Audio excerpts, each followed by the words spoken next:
the research we're looking at really looks at firms, manufacturing firms, and tries to understand manufacturing firm performance and manufacturing firm participation in GVCs, as well as the implication of GVC participation for firm performance like productivity, employment, export performance, and so on. And this is really an important issue for Africa because Africa is really at the process or at the possibility of entering into manufacturing GVCs. And the more we understand firm behavior, the more that we understand about firm participation in GVCs, the better we're able to shape policies around supporting that role.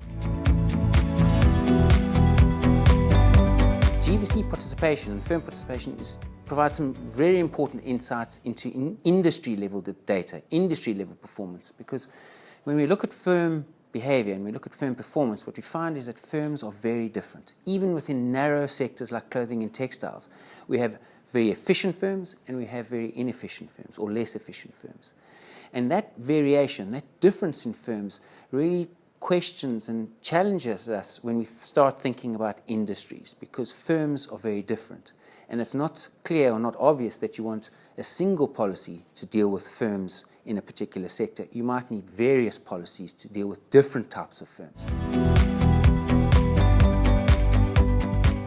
We notice a couple of very interesting features, and those features actually correspond a lot with what we see in the international evidence. So what, for example, we notice is when we look at exporters and we see and look at manufacturing exporters, what we see is their export participation is very closely associated with import participation. And that's a deep and a form of a GVC participation. Exporting in Africa and manufacturing exporting in Africa is closely associated with import performance as well. So the two are integrally linked. To export, you need to import as well. And what's also interesting, though, is when we look at the import characteristics of those firms, is those firms that source a wider range of inputs from the international market tend to be more productive as well. And that tells us that access to imports and access to variety of imports is a strong complement to domestic firm productivity. Those firms that have a wider range or wider access to imported inputs tend to export a wider range of products. They export more products, they export to more countries, and they export higher values of output.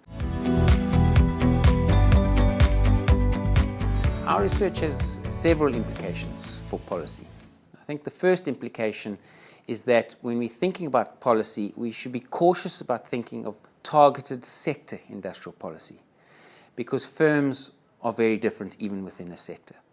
So policy needs to be shaped around firm constraints, for example, into accessing, participating in international markets or participating in GVCs. And those constraints may be common to textile firms, and they could be common in the same constraints to machinery and equipment firms as well. The second implication is that our work really tells us that participation in international markets is an important source of productivity gains. It is an important source of employment growth. And so we really need to think about policies to enhance and facilitate participation in global value chains, participation in global markets. And that means we need to facilitate access to imports for those firms, because those are critical inputs, and we need to facilitate access to the international markets.